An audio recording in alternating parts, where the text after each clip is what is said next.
اهلا بيكم. معاكم ميك. ابل قالت ان هي ما غيرتش التصميم بتاع الايفون من ايام iOS 7، وقالوا ان النهارده هو اكتر يوم هم متحمسين له من سنين عشان يقدروا يعلنوا عن iOS هيغيروا فيه التصميم بشكل كلي من بعد تحديث iOS 7، وان هم لاول مره في تاريخهم يقدموا تصميم هيبقى موحد لكل الانظمه بتاعتهم، وان اللغه التصميميه الموحده دي هتسهل عليك التعامل بين كل الانظمه بتاعت ابل. واول حاجه بداوا بيها حاجه اسمها الليكويد جلاس، دي ماده تصميم جديده اللي ابل اعلنت عنها، ودي ماده عامله زي الازاز كده، والماده دي عامله زي السائل كده، تقدر انها تتغير على حسب المحتوى او السياق اللي بيظهر على التليفون، وقادره انها تخلي التنقل بين القوائم بتاعت التليفون اسهل واوضح، وشكلها روش بصراحه، بتعكس الضوء كده اللي محطوط تحتها وبتتفاعل مع حركه ايدك. كمان الحاجات اللي ابل كانت عاملاها على الشاشات المربعه دلوقتي وفرت مساحه اكبر بسبب حوار الليكويد جلاس ده، وان الليكويد جلاس ده وفر لك مساحه كبيره في العرض المحتوى وانت ماسك التليفون او اي انظمه تشغيل من ابل. الليكويد جلاس ده عامل زي الازاز المزخرف كده شويه، قادر ان هو يعرض لك المحتوى اللي تحتيه، هو معمول زي لاير كده بيتحط فوق التطبيق او فوق المحتوى اللي معروض لك، بيغير لونه على حسب لون المحتوى اللي بيظهر تحتيه، ونفس الحركه الانسيابيه بتاعته دي قادر ان هي تخش في كل حاجه معاك في الموبايل. فانت دلوقتي عندك بدل ما الاشعارات كانت بتاكل نص الموبايل من تحت، دلوقتي بقيت هتشوف اللي ورا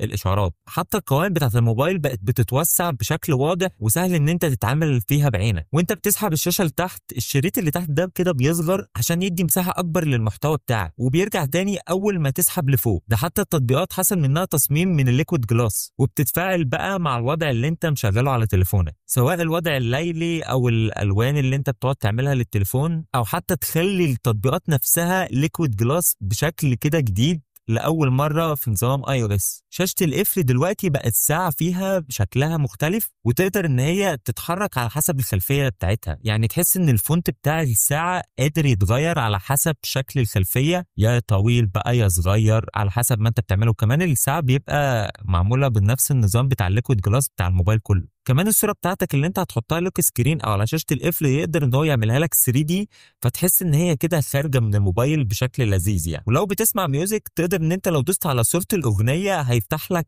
سكرين او شاشة كده تفاعلية، يقدر ان انت تتفاعل مع الاغنية بتاعتك بشكل لذيذ يعني. الاهم بقى من كل ده ما تنساش تعمل لايك للفيديو عشان بيفرق قوي في انتشار المحتوى.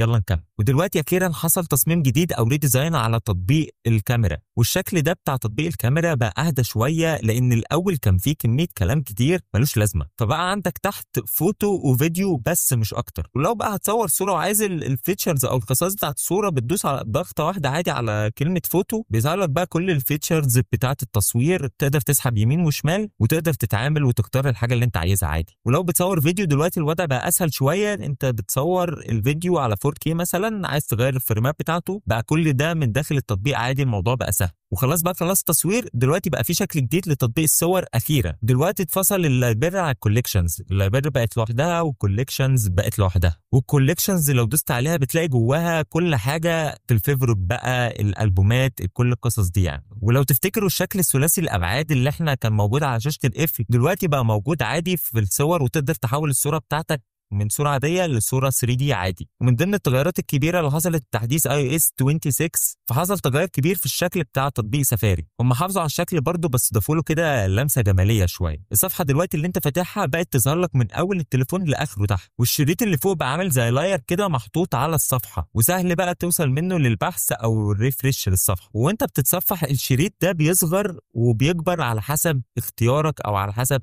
انت نازل ولا طالع وانت بتتصفح في سفاري يعني. فمثلا لو انت بتسحب لفوق فانت كده بتتصفح يعني، فبيظهر لك المحتوى بشكل اكبر والشريط اللي تحت بيصغر. انما لو انت بتطلع الاول السكرين خلاص الشاشه بتكبر وبيعرض لك كل الفيتشرز بتاعت سفاري. كمان حصل تغير في تطبيق الفيس تايم، وانت بترد على المكالمه الزراير المهمه بقت موجوده يمين وبتختفي لوحدها لما تكون مش محتاجها خلاص. حتى الشاشه الرئيسيه بتاعت الفيس تايم اتغيرت بشكل كامل، وحطوا فيها كده الكونتنت بوسترز بشكل لذيذ او اوضح من الاول، ولو حد بعت لك فيديو هيشتغل عادي وانت بتتصفح. كمان كل المميزات دي منسوش فيها الابل كار بلاي، وفي iOS 26 بقى في تصميم جديد للابل كار بلاي جوه العربيه، وده عشان تحس انها تجربه متكامله بين الموبايل والعربيه والساعه والحاجات دي. كمان ده في مميزات حلوه وانت سايق، يعني لو جالك كده مكالمه وانت ماشي على الطريق دلوقتي بقت هتظهر تحت كده، بدل ما كانت الاول بتقفل لك السكرين خالص، فانت دلوقتي لو ماشي على الGPS هتقدر عادي تكمل طريقك وانت بتتكلم. وكمان ضافوا ان انت تقدر تعمل رسائل سريعه كده تبعتها على طول لو جات لك الرساله. وضافوا كمان الويدجت تبقى موجوده جوه العربيه، واعتقد دي حاجه لذيذه، يعني تقدر ان انت تشوف كل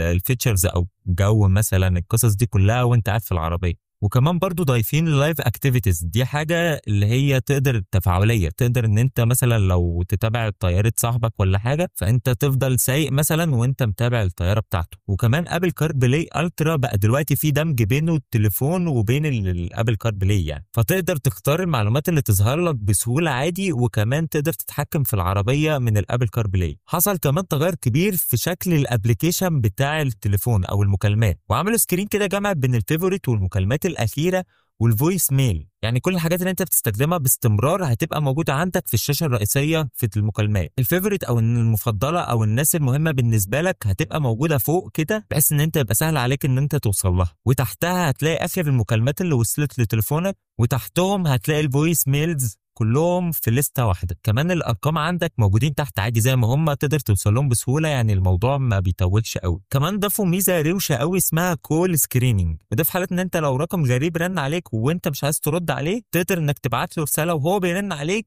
ان هو يقول اسمه وايه سبب الاتصال، وبعد كده موبايلك بيرن وتقدر تشوف بقى وقتها هم مين وعايزين ايه، والخيار ليك بقى اذا كنت ترد ولا تتجاهل الموضوع. وميزه من ضمن المميزات القويه جدا اللي انا حبيتها لتحديث iOS 26 ميزه اسمها هولد اسيست. يعني انا دلوقتي كلمت شركه وحطينا على انتظار فتره طويله مثلا وفي موسيقى شغاله وزهقت، يقدر التليفون ان الشركه دي اول ما ترد او اول ما الموسيقى دي تنتهي وحد بقى يقدر يتواصل معاك يبعت لك نوتيفيكيشن ان انت خلاص بقى في حد رد، امسك التليفون بقى اتكلم. فدي ميزه لذيذه قوي بالذات معانا هنا في مصر، تقدر تحافظ على مكانك في الدور وكمان تقدر تعمل دنيتك بقى وتعيش تشوف اذا كان معاك حاجه ولا بتاع. ومن ضمن التحديثات حصل تحديث على ابلكيشن المسج، دلوقتي اللي بقيت لما تختار خلفيه للشات بقت تظهر لكل الناس، تقدر بقى تختار صوره لايف او صوره من عندك او صوره الذكاء الاصطناعي يعملها لك اصلا. كمان ضافوا فيتشرز جديده في المسجات اللي هو البولز، يعني انت مثلا لو في كذا راي في الجروب فكل واحد يقول رايه وتعرف مين النسبه الاكتر يعني. كمان في جروبات الاي مسج ضافوا ميزه ابل كاش، وده عشان لو في فلوس ولا حاجه بين الجروب بين صحابك تقدر ان انتوا تحولوا الفلوس لبعض يعني. وميزه التايبنج او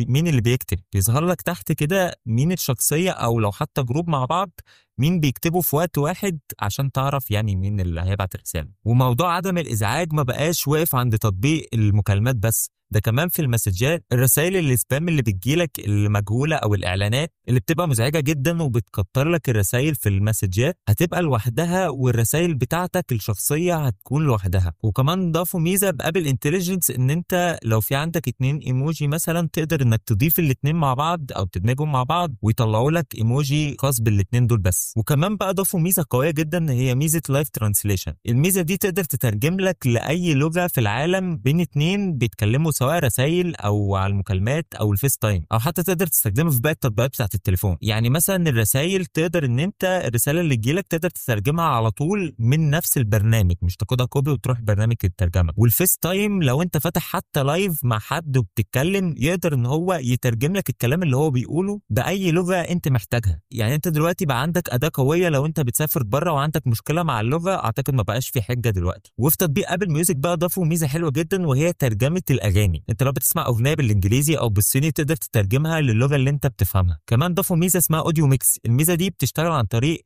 الذكاء الاصطناعي، ودي بتقدر تعمل لك سلاسه وانت بتغير الاغاني بسموث كده بشكل بسيط ومريح لودانك عشان ما تحسش بالقط اللي مره واحده وانت بتقلب الاغاني. وعملوا كده تصميم بسيط كده للاغاني والالبومز اللي انت بتسمعها بقوا محطوطين في اللايبراري او مكتبه الموسيقى فوق كده. وفي ابلكيشن المابس بتاع ابل لو انت عندك روتين بتعمله كل يوم مثلا للمدرسه او للشغل، الابلكيشن بتاع المابس بيعرف ايه اكتر طريق انت بتحب تمشي فيه وبيعرضه لك كل يوم. ونروح لابلكيشن ابل وولت او المحفظه، وضافوا فيها انك تقدر تحط الرخصه بتاعه القياده بتاعتك في الابل وولت دي، وده بس متوفر في 9 ولايات في امريكا، بس بيقولوا ان في دول كتير جايه قريب. وبدايه من الخريف اللي جاي هتقدر تحط الديجيتال اي دي بتاعك، يعني جواز السفر بتاعك هيبقى موجود في الابل وولت. هو طبعا مش هيقدر يستبدل جواز السفر بتاعك الحقيقي، بس تقدر تستخدمه في التنقل الداخلي جوه الدوله. ولو ضفت تذكره الطيران بتاعتك على الوولت هتقدر ان انت تاخد لايف كده على السكرين بتاعتك ان انت فين بالظبط وقدامك قد ايه. وكمان ضافوا كام ميزه كده في ابل باي، دلوقتي تقدر تستخدم النقط او التقسيط بنفسك، الاول كان اونلاين بس. وكمان ابلكيشن وولت بقى الابلكيشن اللي انت تقدر تتابع فيه الاوردرات بتاعتك عن طريق ابل باي، يعني لو دفع حاجه مثلا عن طريق شركه شحن هيبان لك الاوردر وصل لحد فين، القصص دي كلها. وضافوا ابلكيشن جديد للجيمز، الابلكيشن ده موجود فيه الاركيد وكل القصص دي، ابلكيشن كده مجمع لكل الالعاب والناس اللي بتحب الجيمز على الايفون يعني. كمان ضافوا تحديث للفيجوال انتليجنس بتاع التليفون. فيجوال انتليجنس ده كان الاول بيشتغل عن طريق الكاميرا، بتصور الحاجه اللي قدامك ويظهر لك كل المعلومات، ايه اللي في الصوره دي، او المنتج ده ايه، او ايه قصته، حاجه كده من الذكاء الاصطناعي. دلوقتي ما بقاش عن طريق التصوير بس، ده كمان عن طريق الموبايل. لو خدت سكرين شوت وحددت المنتج او الحاجه اللي انت عايز تعرف عنها معلومات، هيظهر لك من السكرين شوت دي كل المعلومات عن طريق بقى البراوزنج اللي انت الاساسي بتاعك يعني، اللي انت بتتصفح عليه. كمان لو لقيت مثلا ميعاد معين لحفله ولا حاجه، تقدر انك برضه تاخدها سكرين شوت ويضيف لك الميعاد ده في الكالندر بتاعك عشان ما تنساهاش. التحديث هيكون متوفر من اول اجهزه ايفون 11 وانت طالع، والنسخة التجريبية أو البيتا بتاعت التحديث ده هتكون من أول الشهر الجاي، والنسخة الرسمية هيتم إصدارها طبعا زي ما احنا عارفين كل سنة في شهر 9. لو أنت بقى بتتابعنا على اليوتيوب ما تنساش تدعمني بلايك وشير وسبسكرايب، الجمال بتوعك يا صديقي. ولو أنت على أي أبلكيشن تاني ما تنساش بقى تعمل لايك والشير والفولو بتاعك.